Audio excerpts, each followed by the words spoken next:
Hello everyone, I am Atri. Welcome back to my channel Everyday Echoes Atri. Last ব্লগের পর বেশ কয়েকটা দিন ব্রেকের পর আমরা এসেছি। অ্যাকচুয়ালি সময় পাচ্ছিলাম না একদমই, আর ব্যস্তও থাকে বিভিন্ন রকম অফিসের কাজকর্মে, যার জন্য হয়ে ওঠেনি। তো লাস্ট ব্লগে যেটা নিয়ে আলোচনা করব বলেছিলাম সেটা হচ্ছে ইন্টারভিউতে আপনারা কীরকম কি ফেস করছেন, বা ইনি কি ফেস করছেন, বা কীরকম এখন আইটি মার্কেটে ইন্টারভিউর কলস আসছে, বা কতগুলো জেনুইন কলস, কতগুলো ফেক কলস, সেইগুলোর ওপরে কথা বলবো, বা এইচআররা কীরকম রোল প্লে করছে সেটার ওপরে কথা বলবো। ডিফারেন্ট কোম্পানির এইচআররা কীরকম হচ্ছে কি যে খেলছে এমপ্লয়িজদের সাথে, বা যারা ইন্টারভিউ দিচ্ছে তাদের সাথে, সেই নিয়ে কথা বলবো। কেন কি অনেক লম্বা সময় ধরে আমরা এগুলো দেখে আসছি প্রতিদিন, যার জন্য এক্সপিরিয়েন্সটা গ্যাদার করতে পেরেছি।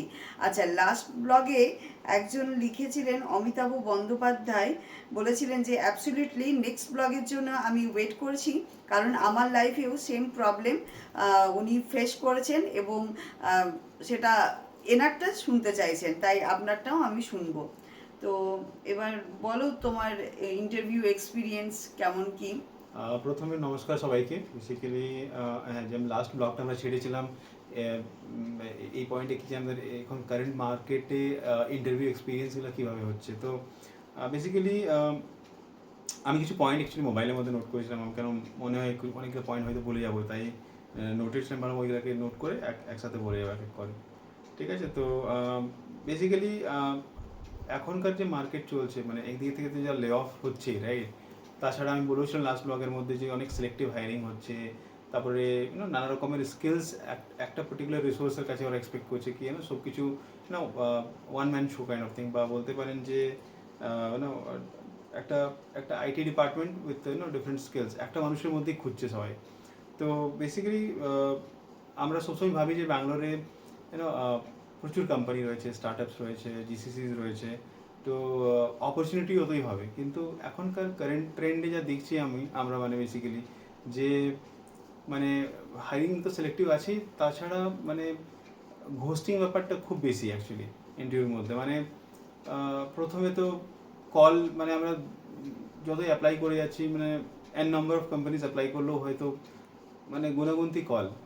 আমি যা নিজের এক্সপিরিয়েন্স থেকে মানে বলছি যে বেসিক্যালি যে আমাদের তো কোম্পানিগুলোর মধ্যে মাঝে মধ্যে লে অফের যেগুলো আছে, তো আমি মাঝে মধ্যেই একটু ট্রাই করে দেখি মার্কেটে যে কেমন পালসটা দেখি, বেসিক্যালি ইন্টারভিউ পালস কেমন কি মার্কেটে কল আসছে কি আসছে না।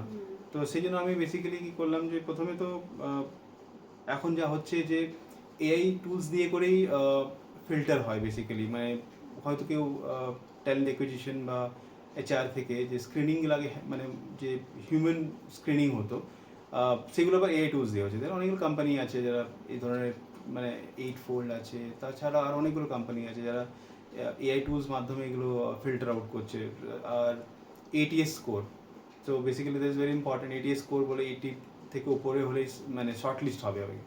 তো নানা রকমের কোম্পানি আছে, ওয়েবসাইটস রয়েছে, যেখানে আমরা বেসিক্যালি আজকাল জব ডিসক্রিপশন দেখে করে আমরা ওগুলোকে অপটিমাইজ করি সিভিকে, তারপরে অ্যাপ্লাই করা হয়। তো বেসিক্যালি ওইখানে যখন জব ডিসক্রিপশনে যে কিওয়ার্ডসগুলো হয় বেসিক্যালি, যা নানা রকমের রোলস রেসপন্সিবিলিটিস যা হয়, বা টেকনিক্যাল স্কিলসের যে কিওয়ার্ডসগুলো, এই ওয়ার্ডসগুলোই খোঁজে ওরা দেখে বেসিক্যালি, আর ওটাকে শর্টলিস্ট করে।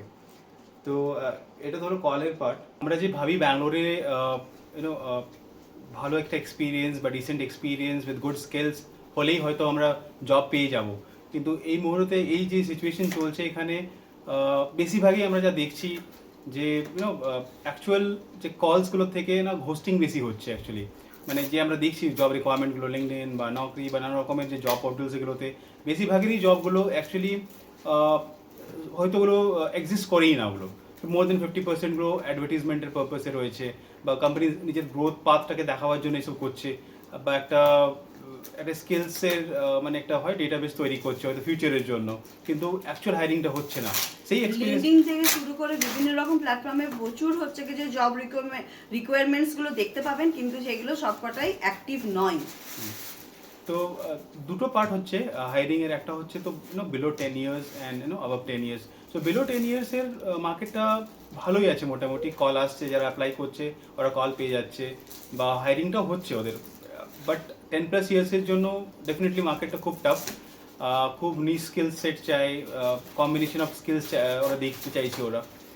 আর যেহেতু ওয়ারের জন্য মার্কেটটাও একটু মানে Down থেমে আছে। গেছে, হ্যাঁ ডাউন হয়ে গেছে। যে পরিমাণে যে হায়ারিং হওয়া উচিত সিনিয়র্সদের, মানে জেনারেলি কমেই হয় seniors, but still it is in the lowest actually, খুব একটা হায়ারিং হচ্ছে না। তো এটা হলো বেসিক্যালি এখন মার্কেটটা সিনিয়র্সদের জন্য। কলেজ জন্য আরেকটা জিনিস দেখা যাচ্ছে যে রেজিউম যে শর্ট লিস্টিং হয়, এখন এআই টুলসের মাধ্যমে শর্ট লিস্টিং হয়, কোনো মানে এইচআর বা রিক্রুটমেন্ট টিমের থেকে এগুলো শর্ট লিস্টিং হচ্ছে না, এআই টুলস হয়, নানা রকমের 8fold বা নানা রকমের কোম্পানি আছে যারা অটোমেটিক্যালি এগুলো দেখছে, এটিএস চেকার হয়, স্কোর 80 থেকে ওপরে হলে শর্ট লিস্ট হয়। তো এইগুলো অনেক কিছু আছে কলেজ জন্য। সিনিয়র্সদের জন্য আগেন রেফারেল আর স্ট্রং নেটওয়ার্কিংটা তো অবশ্যই একটা খুব একটা ইম্পর্টেন্ট প্যারামিটার্স, ওটা না থাকলে তো কল মানে খুব চাপ। তো দ্যাট ইজ দ্য, সেখানেও আবার অনেক পলিটিক্স হয়। হ্যাঁ ওটাও আছে। তো যে সবাই স্ট্রংগেস্ট নেটওয়ার্কিং নিয়ে যাবে ওর চান্সেসটা খুব বেশি কলের জন্য, ইনফ্যাক্ট সিলেকশনের জন্য বলা যেতে পারে। ঠিক আছে, তো সেটাও ফেস করেছে সেটাও আমার হ্যাঁ, husband। আমি নানা রকমের এক্সপিরিয়েন্স ফেস করেছি বা দেখছি গত 2-4 মাস ধরে করে আমি মার্কেটে। কেউ কেউ আবার নিজের জবটাকে সিকিউর করার জন্য মানে ইন্টারভিউ তো নিয়েছে, কিন্তু সেটা মানে কিরকম বলবো, নিজের যে ইন্টারভিউ শিডিউল হয় বা যে প্যাটার্ন হয় সেখান থেকে out of pattern, out of style, out of সব কিছু হচ্ছে কি যে জিজ্ঞেস করেছে, এবং নিজের জবটাকে সিকিউর করার জন্য এই গেমগুলোও খেলেছে। এবার আমি ইন্টারভিউ নিয়ে বলে দিই, মানে ইন্টারভিউটা পুরোই কয়েকটা স্টেজেসের মধ্যে রয়েছে, ডিফারেন্ট পার্টসের মধ্যে আমি ওটাকে নোট করেছিলাম। যেমন প্রথমে আমি যে মানে প্রথম পার্টটা হলো স্টার্ট, যেমনটা কি আমরা মানে প্রথম যখন কল আসে যে বা হায়ারিং টিমের থেকে যে কলগুলো আসে বা রিক্রুটমেন্ট থেকে, খুব পজিটিভ সাউন্ড করে সবাই। ঠিক আছে, মনে হবে যে একদম মানে সব কিছু রেডি আছে তোমার জন্য, তুমি ইন্টারভিউ দিতে পারো কিনা এখনই, তাড়াতাড়ি আজকে নিয়ে নাও, তাড়াতাড়ি ইন্টারভিউ যেন নিয়ে নাও। মনে হলো কি যে একদম হ্যাঁ। অ্যাপয়েন্টমেন্ট লেটারটা রেডি আছে, Correct. জাস্ট এবার একটা সাইন করে দিয়েই হচ্ছে কি যে দিয়ে দেবে, কিন্তু এইরকম যখন দেখায়। স্টার্ট হয় প্রসেসটা, তখন the game is entirely different. তখন কিছু হতে পারে, মানে কয়েকটা রাউন্ড হওয়ার পরে হঠাৎ করে সাইলেন্ট, তারপরে তারপর কিছু জানাবে না, প্রপার ফিডব্যাক যে লুপগুলো হয়, ফিডব্যাকও পাওয়া যায় না ঠিক করে।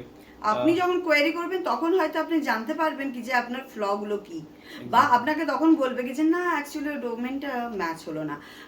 এটা এত আনপ্রফেশনাল ওয়েতে এইচআররা কাজ করছে যে কিছু বলারই ভীষণ নেই।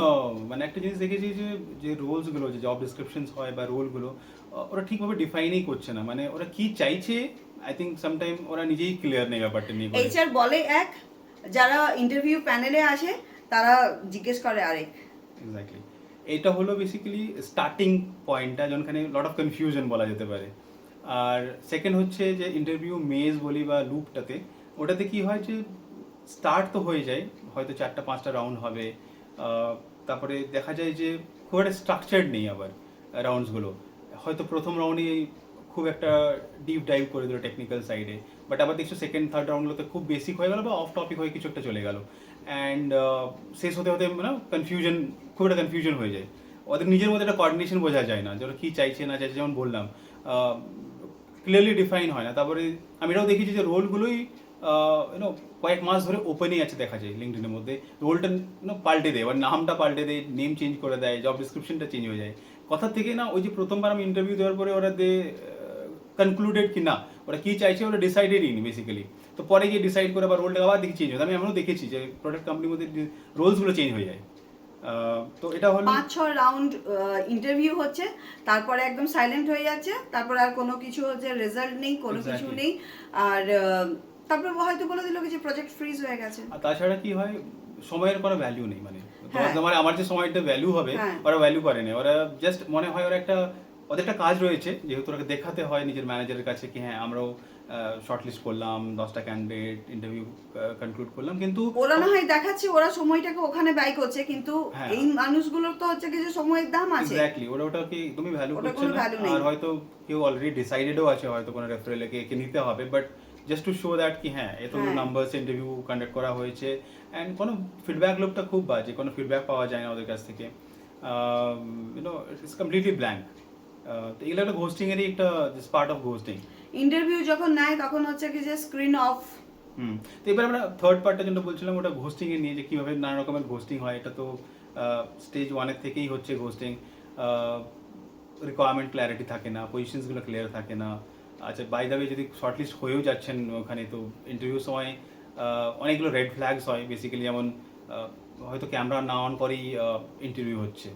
তো আমিও হায়ারিং ম্যানেজার, আমি অনেক হায়ারিং করেছি নিজের এতে এক্সপিরিয়েন্সে। তো আমরা যাই দেখি যে যখন লাস্ট করোনাকালে থেকে অনলাইন ইন্টারভিউ হচ্ছে, আমরা সবসময় চাই যে কাছের যে যে ইন্টারভিউ দিচ্ছে যে ওর সাথে মানে আমাদের একটু ইজ হোক, যেন ও কমফোর্টেবল ফিল করুক, ইন্টারাক্টিভ হয়। সেই জন্য ক্যামেরা বোধ হবে অন করাটা is a must actually. So সেইখানে একটা রেড ফ্ল্যাগ, তখনই বোঝা যায় যে না, ডিসকাশনটাও তো হচ্ছে কি যে ভালো হয়, তখনই বোঝা যায় যে ওটা ইন্টেন্ট যে হয়, ইন্টেন্টটাই পজিটিভ নয়, তোমাকে নেবেই না হয়তো ওরা, ঠিক আছে, জাস্ট লাইক টাইম পাস করছে তোমার সাথে। ভুলভাল যা তা কোশ্চেন করে টোরে দিয়ে, মানে জাস্ট ওই 45 মিনিটস টাইমটাকে হচ্ছে কভার করতে হয়, বাস। তারপর সাইলেন্ট। অ্যাবসলিউটলি, ওরা ইভেন যদি তোমার না নেওয়ার থাকে তো তোমার অফ দ্য টপিক অনেক কিছু কোশ্চেন জিজ্ঞেস করে। IT is a vast, right, is a ocean. তো কথা থেকে যে জিজ্ঞেস করবে, nobody is like 100% prepared, right. তো কথা থেকে জিজ্ঞেস করবে, না অবভিয়াসলি ইটস অ্যানসার। এটা বলো জব ডেসক্রিপশনে থাকে এক জিনিস, আর যখন কোশ্চেন আছে তখন হচ্ছে আলাদা জিনিসের উপরে করে। একটা পজিশন হলো একটা ডিফাইন করা আছে, কিন্তু কোশ্চেন একটু আলাদা রোলের জন্য জিজ্ঞেস করা হচ্ছে। এটাও হয়েছে, আমি দেখেছি, প্রচুর হয়েছে। রেফারেলগুলোর মধ্যেও অনেক পলিটিক্স হয়, যখন কেউ তোমার বন্ধু হয়তো রেফার করেছে, কিন্তু যেহেতু ও তোমাকে নেবে না, ও তোমাকে কিছু বলে কিছুই কোশ্চেন জিজ্ঞেস করবে, যেটা কি মানে না অফ দ্য টপিক হয়ে গেল, বা খুবই এমন কোশ্চেন জিজ্ঞেস করবে, হয়তো ওদের অফিসেই কাজ হয় না। হ্যাঁ, অফিসে কাজ হচ্ছে না, প্লাস কিছু একটা হয়, প্রজেক্ট তো দূর কি বাত। এক্স্যাক্টলি। তো এইগুলো নানা রকম ঘোস্টিং। আর বলো, কিছু মনে পড়েছে ঘোস্টিং এর? যারা হচ্ছে কি যে লম্বা টাইম হচ্ছে কোম্পানিতে থেকে গেছেন, ধরুন 8 বছর, 10 বছর, 12 বছর, তারা এটা ভাববেন না যে আপনি খুব সেফ। কখনো কখনো বাইরের দিকে বেরিয়েছে, বাইরের মার্কেটটা সম্বন্ধে দেখবেন কি যে কী চলছে, কি হচ্ছে, আর কি ধরনের হচ্ছে কি যে গেম খেলা হচ্ছে, কি যে এরকম ভেবে নেবেন না কি যে মানে যখন আপনি বাইরে আসবেন, নিজেকে দেখবেন কি যে আমি কোন লেভেলে আছি, তাহলে আপনি বুঝতে পারবেন সমুদ্রের কতটা তলায় আছেন আর বা কতটা জলের ওপরে রয়েছেন, ঠিক আছে। তো এই ব্যাপারটা মানে বিশাল বড় একটা জায়গা, যেখান থেকে মানে আপনারা নলেজ গেইন করতে থাকুন। আর এটা ভাববেন না আজকে আমি সেফ আছি তো কালকে কিছুও হয়ে যেতে পারে, কেউ সেফ নেই এই মার্কেটে এখন। কিন্তু যারা সিনিয়র তারা নিজেদেরকে তৈরি করতে থাকুন, আদারওয়াইজ কিন্তু মানে সত্যি কথা বলতে কপালে দুঃখ আছে আর কি, এইরকমই। কেন বহু মানুষের আমরা দেখে তবে গিয়ে ব্লগটা তৈরি করছি, এরকম নয় যে ও নিজে যা ফেস করেছে সেটা না। আমার এখানে বহু রিলেটিভস রয়েছে, বহু বন্ধু বান্ধব রয়েছে, প্রত্যেকের হচ্ছে কি যে মানে এক্সপেরিয়েন্সটা আমরা শেয়ার করছি। এক্সপেরিয়েন্স শেয়ার করতে একটা বন্ধুরই, একটা জুনিয়র আমার, ও প্রোডাক্ট কোম্পানি থেকে রিসেন্টলি লে অফ হয়েছে।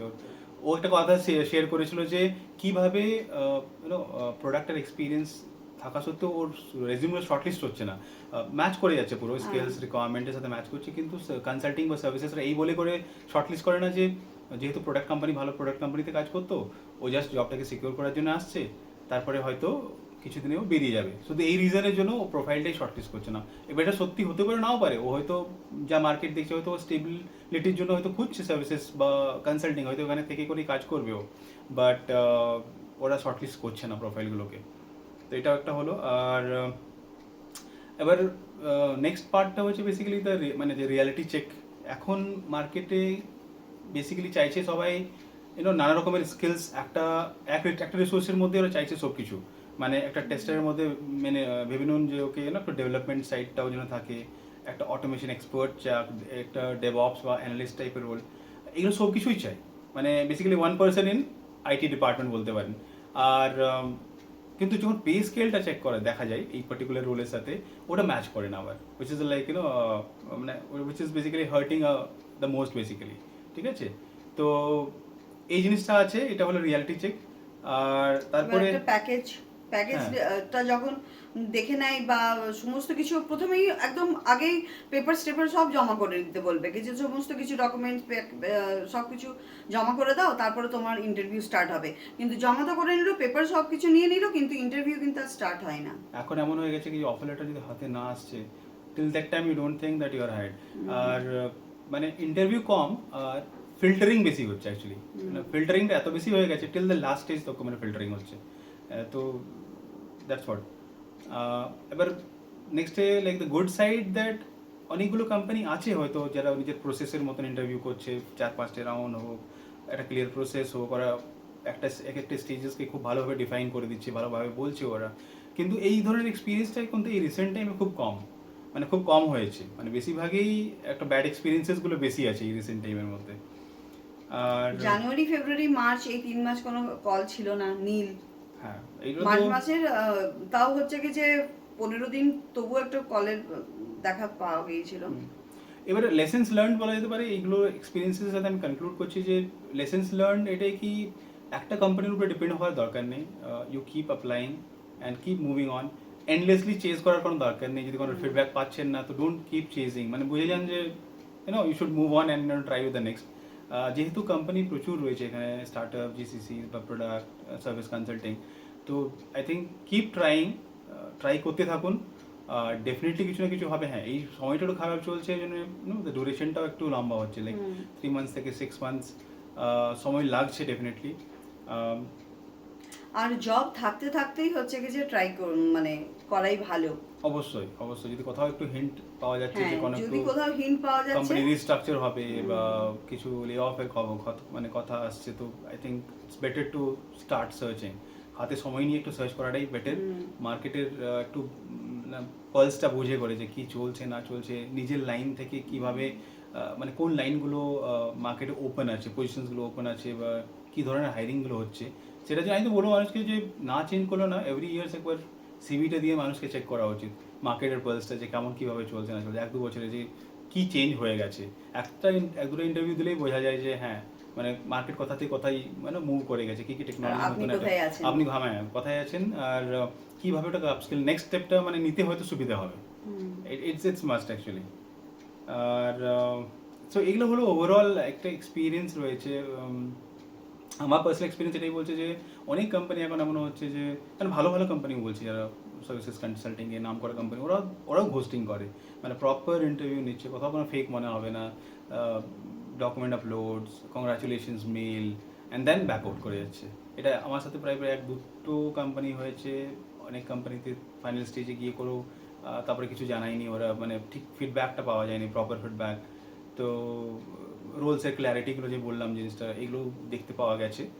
তো বাট কনগ্রাচুলেশনস বলেছে, আপনার জন্য দিওয়ালি গিফট আছে বলেছে, সমস্ত কিছু বলে টলে দিয়ে তারপরে এটাও বলে দিল কি যে ফ্রিজ হয়ে গেছে। অবশ্যই আমি মানে কনক্লুড এইভাবেই করবো যে করতে চাইছি ব্যাপারটা যে ট্রাই করুন, ব্যাঙ্গালোরে অপরচুনিটি অবশ্যই আছে, প্রচুর কোম্পানি রয়েছে।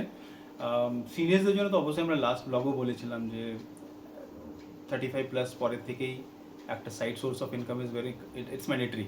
মানে আইটি অবশ্যই যতদিন টানা যাচ্ছে টানুন ওটাকে নিয়ে করে, বাট একটা parallel source of income is must.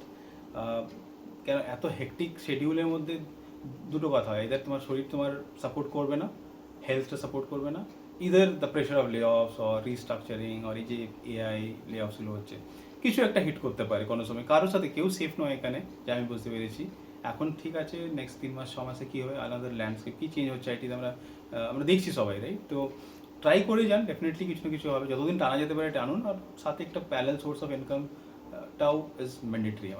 আমার মনে হয় এটা হওয়া উচিত, একদম।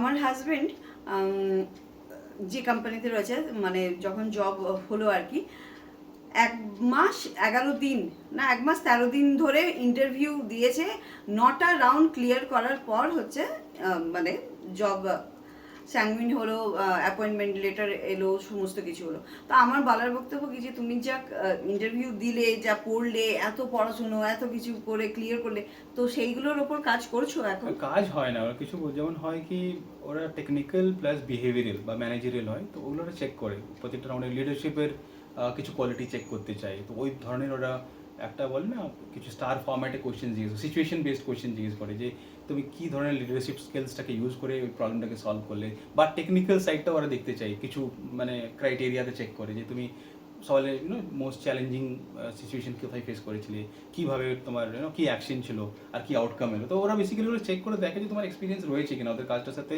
অ্যালাইন করে দেখে যায়, এইভাবে করে। কাজটা তো সম্পূর্ণ একটা আলাদাই হবে, কিন্তু তোমার যে ট্রেডসগুলো আছে টেকনিক্যাল আর বিহেভিয়ারাল, এগুলো চেক করার জন্য ওরা করে। আর যা যা কোম্পানি নেই, কেউ 5-6 রাউন্ড নেই, কেউ একটু 7-8 রাউন্ড নেই, অনেকবার রিপিটেটিভও হয় রাউন্ডগুলো একটু হ্যাঁ। খানিকটা কয়েকটা 10-20% হয়তো একটু ডিফারেন্ট হবে, কিন্তু মোটামুটি সেমই হয়, তাই? তো দেখুন, আমরা বা আমাদের চেনা পরিচিত মানুষজনেরা যে ধরনের প্রবলেম ফেস করছে এই প্রেজেন্ট সিচুয়েশনে, তো সেটার উপরেই এই ব্লগটা তৈরি করা হলো। ইভেন আমার হাজব্যান্ডও হচ্ছে কি যে ফেস করেছে, তো সেগুলোই আপনাদের সাথে শেয়ার করলাম। আর আপনারাও যদি এরকম ধরনের কিছু প্রবলেম ফেস করছেন বা আরও অন্য কিছু আপনাদের সাথে হচ্ছে বা আরও অন্যরকম প্রবলেম ফেস করেছেন, তো অবশ্যই কমেন্ট করে জানাবেন। তাহলে আমাদেরও জানা থাকবে, আপনাদেরও জানা থাকবে। মেবি আমাদের ওই যে কমেন্টস এর থেকে ডিসকাশনটা হয়তো একটু এগিয়ে যেতে পারে। হয়তো দরকার পড়লে আমি একটা ব্লগ, ছোট্ট একটু ব্লগ ওটার উপরে ডিসকাশন হ্যাঁ। বানাতে পারি, কেন সবাই তো এক মতন প্রবলেম ফেস করছে না, হ্যাঁ। সবাই আলাদা আলাদা প্রবলেম ফেস করছে, আলাদা ইন্ডাস্ট্রিতে আলাদা প্রবলেম ফেস করা যায়। সেটাই। তো সেটার উপরে ডিসকাশন করা যেতে পারে আবার একটা ছোট ব্লগের মাধ্যমে। আমরা ডেফিনেটলি ওটা ডিসকাস করব, কিন্তু অবশ্যই আপনারা সবাই ওটাতে কমেন্ট করুন বেসড অন দ্য এক্সপিরিয়েন্স, কি হয়েছে না হয়েছে। এই যে নানা রকম ঘোস্টিং তো প্রচুর হচ্ছে, আমি প্রেটি শিওর কি সবাই কিছু না কিছু ফেস করছে এই সময়টাতে। এক্স্যাক্টলি, কারণ কি আমাদের কাছে প্রচুর মেসেজ এবং মেলস আসে, যার জন্য এটা করা। আর হ্যাঁ, এবার অবভিয়াসলি যখন হচ্ছে রেফারেল আমাদের এনার কাছেও আসে রেফারেলের জন্য, সব কিছুর জন্য, তো তখন অটোমেটিক হচ্ছে কি যে আমরা জানতে পারি কি ওদের সাথে কি হয়েছে বা ওরা কি কি ফেস করেছে। তো সমস্ত সবার গল্পই আমরা আজকে এখানে করলাম এই ব্লগের মধ্যে। আর আপনারাও আপনাদের এক্সপিরিয়েন্স শেয়ার করুন। আর এই ব্লগটা যদি ভালো লেগে থাকে তাহলে একটা লাইক, শেয়ার, সাবস্ক্রাইব অবশ্যই কমেন্ট করবেন। দেখা হবে আবার নতুন ব্লগের সাথে, নতুন কমেন্টের সাথে। চলুন, নমস্কার।